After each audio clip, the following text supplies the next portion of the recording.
E são ao segundo livro dos reis.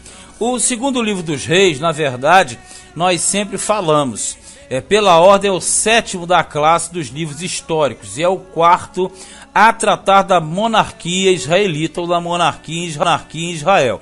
O interessante desse livro é que ele vai marcar o fim dos reis de Israel também. Ele vem, na verdade, terminando, vai concluir tanto o reino do norte quanto o reino do sul, que vai ser o segundo reino a cair. Então, o segundo livro dos reis, ele vai trabalhar mais em cima do sul do que propriamente do norte. Por quê? Como o reino do norte vai acabar ali na metade do livro praticamente, o restante vai se prender mais somente ao sul. Então, o segundo livro dos reis é o fechamento da primeira parte da história de Israel. O título do livro, você sabe, é chamado de Segundo Reis. Sempre aquela questão, cuidado com o costume que você tem por aí de falar segunda. Não é segunda, nenhum livro é segunda, sempre primeiro e segundo. Então a leitura correta é Primeiro Reis. E ele é assim chamado porque trata da continuação da história que foi iniciada no livro anterior. Mas é aquela questão, como nós já sabemos, no cânon hebraico original não existe primeiro e segundo reis, e sim o rolo dos reis. O rolo que, na verdade, faz parte os dois juntos. E se fosse pegar na forma geral, você teria o que seria chamado pela Septuaginta de terceiro e quarto reis, porque na forma da Septuaginta, a tradução grega, aquela que foi feita ali no período do silêncio, pelos 70 rabinos, aquela tradução nomeou primeiro e segundo Samuel como sendo primeiro e segundo reis, e primeiro reis e segundo reis como fossem terceiro e quarto reis, mas isso aí já é uma forma da Septuaginta. Para nós, segundo livro dos reis. O autor do livro, ele é anônimo, como muitos que nós já percebemos, dessa forma é atribuído. Não possui autor identificado. Porém, há fortes indícios de que Jeremias, o profeta, tenha sido o escritor desse livro, porque justamente ele viveu aquele período da história, a decadência, e ele foi o personagem mais influente naquele contexto. Então, geralmente, se atribui a Jeremias, mas não se pode afirmar. Então, para início de conversa, o autor ele é anônimo. O tema central do livro é Reino Destruído, porque justamente trata da destruição dos reinos do norte e do sul, que é Israel e Judá, respectivamente, e suas capitais, que é Samaria, capital do norte, e Jerusalém, capital do sul. Esses reinos eles foram destruídos como consequência da desobediência do povo de Deus e inobservância da lei divina. Nós sabemos que havia um pacto entre Deus e Israel. Quebrando aquele pacto, eles automaticamente seriam despejados da terra. Então o primeiro reino a sofrer a represália foi do norte, e a segunda foi o reino do sul. O primeiro reino caiu pelas mãos da Assíria, que era o império, e a segunda, que foi de Judá, pela mão de Babilônia, através de Nabucodonosor. O destino desse livro, você já sabe, foi escrito para os israelitas, porque ainda existia uma questão coletiva das 12 tribos. O lugar, ele é misto, porque ele trabalha tanto em Judá quanto em Israel, nos dois reinos. A data aproximada é 550 antes de Cristo, seria a data do fechamento. A abreviatura do livro é 2, esse 2 pode ser número algarismo romano, como pode ser, aquele algarismo, você sabe, o algarismo romano, aqueles 2 pauzinhos, né? Ali você faz o segundo, ou pode ser o segundo mesmo, número 2, número ordinal. Então você pode colocar de uma forma ou de outra, mas vai ficar 2, um R maiúsculo e um S minúsculo, vai ficar segundo reis, sempre no masculino. A ordem numérica, pela sequência, é o número 12, então ele é o 12 de 66, porque são 66 livros total na Bíblia, então ele é o 12º. Capítulos são 25 capítulos, muito bem trabalhados, e cada um deles trazendo em si instruções históricas profundas e altamente necessárias para o aprendizado das Escrituras Sagradas. Os objetivos são bem claros: demonstrar que Deus não negocia e não divide a sua glória com os ídolos, por isso que veio a queda; relatar os juízos precisos de Deus contra o seu povo escolhido, que é Israel, ainda que fosse, né?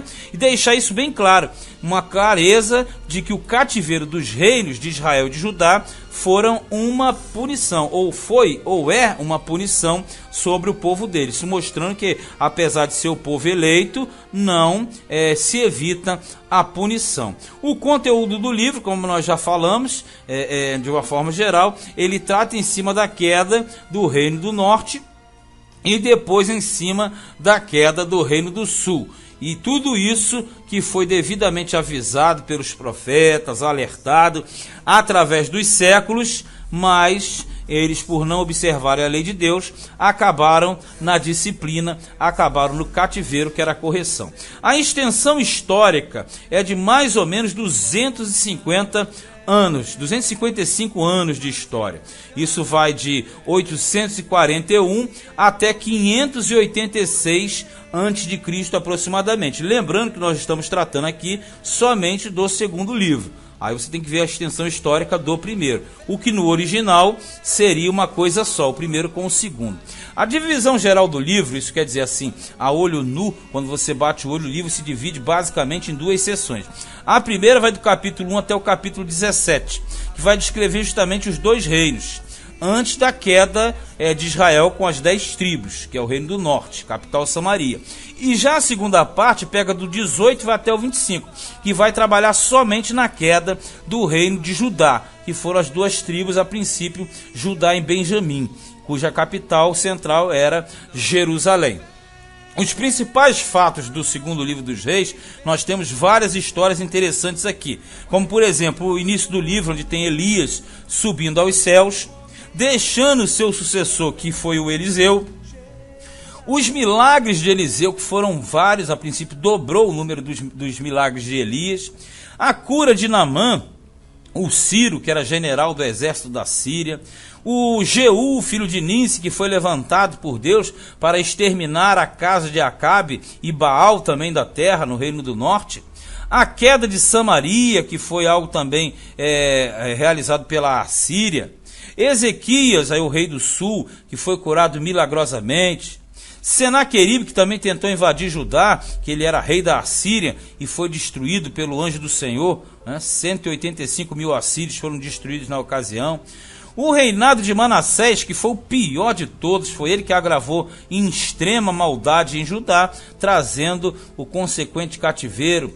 O reino de Josias, que foi considerado o maior reformador da história dos reis, não somente de Judá, como de Israel também. A queda de Jerusalém, que foi o ato mais triste, o fato mais triste da história do povo de Deus, que foi a queda de Jerusalém e a destruição do templo. E para fechar aqui, na sequência que eu tenho, e a sequência que eu estou falando você tem na sua apostila, o cativeiro babilônico, que foi a pior punição descarregada sobre o povo da aliança, a saber, o povo de Israel. Principais personagens, nós temos aqui alguns, por exemplo, Elias, o grande profeta Elias, que subiu aos céus num redemoinho. Eliseu, seu sucessor, que desenvolveu o ministério deixado por Elias. Acasias, que foi aquele rei lá do norte, que mandou consultar Baal-zebub e ficou doente e morreu. Jeorão, que era irmão dele, ambos filhos de Acabe. Também Naamã, o Ciro, que nós falamos dele, que foi curado.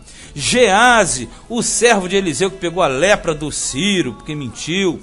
Jeú, o grande exterminador de Baal. Oséias, que foi o último rei do norte. Também o rei Ezequias, aquele da cura milagrosa. Josias, o grande reformador. E colocamos aqui também Zedequias, que foi o último rei de Judá, o último rei do sul. Nós temos também o personagem central. Não tem como fugir. O personagem central do livro foi o profeta Eliseu, representante de Deus e, detalhe, num reino completamente hostil. Eliseu era uma lâmpada de Deus no meio de um reino totalmente corrompido, que era o reino de Israel, o reino do norte. Tipos velados de Cristo, né? Encobertos. Nós temos o Elias, que foi um grande representante de Deus, subindo aos céus, apontando para Jesus e a sua assunção em Jerusalém futuramente. Eliseu também apontava para Cristo pelos seus milagres, ressuscitando pessoas, aquela questão toda. E todos os reis justos que praticaram coisas boas, como Ezequias, Josafá, Josias, todos eles apontavam para Jesus pela sua fidelidade a Deus. O nome alegórico do livro é de fácil decoração. É o livro do cativeiro. Não precisa nem falar por quê. Porque foi o livro que traçou o início dos cativeiros, com Israel e depois com Judá. Assim como lá no início, o livro de Josué é conhecido como o livro da conquista, né, porque eles receberam a terra. Segundo o livro dos reis, é o oposto. É o livro do cativeiro, quando eles saíram da terra dada pelo Senhor, da chamada terra prometida. O texto-chave do livro se encontra lá no segundo livro, em 2 Reis, capítulo 23, verso 27, que diz assim: E disse o Senhor, também a Judá hei de tirar de diante da minha face, como tirei a Israel, e rejeitarei a esta cidade de Jerusalém que elegi, como também a casa de que disse, estará ali o meu nome. Quer dizer, esse texto ele representa a totalidade e o objetivo do livro, através dessa frase aqui, hein? Também a Judá hei de tirar, porque ele tirou Israel, também tirou a Judá, expressando a sua ira sobre o povo da aliança por não observarem a sua lei. Então ele decretou, no caso, a invasão, destruição e cativeiro dos 2 reinos que eram a totalidade do povo de Israel, do povo de Deus na terra. A grande dádiva que nós temos de Deus, que todo o livro Deus dá uma grande dádiva para cada um de nós, em especial, em particular. Nesse livro a grande dádiva é a presença de Deus, porque aqui esclarece, mostra que Deus, estando conosco, é a maior bênção que se pode possuir. Ao contrário também, quando ele sai, aí você não tem essa total alegria. Então a aprovação de Deus, a presença de Deus é justamente o destaque positivo desse livro e a dádiva de Deus aos homens. Já a obrigação que ele dá, porque sempre Deus dá uma dádiva e exige alguma coisa, uma manutenção. A grande obrigação do homem nesse livro é justamente a permanência em Deus. Isso quer dizer que a fidelidade, servir a Deus com amor e fidelidade, é o melhor caminho. É aquele caminho que nos leva sempre mais rápido às vitórias e evitam, consequentemente, vários problemas na nossa caminhada. Então, como a grande dádiva é a presença dele, a nossa maior obrigação é a permanência em Deus. E com certeza o Senhor, nesse livro, ele ensina muito, porque aprendemos que o Deus que dá pode ser o mesmo que tira, o mesmo que ajuda pode ser o mesmo que vem a punir no momento certo. Então, vamos conferir o 2º livro dos Reis, capítulo a capítulo, do 1 ao 25.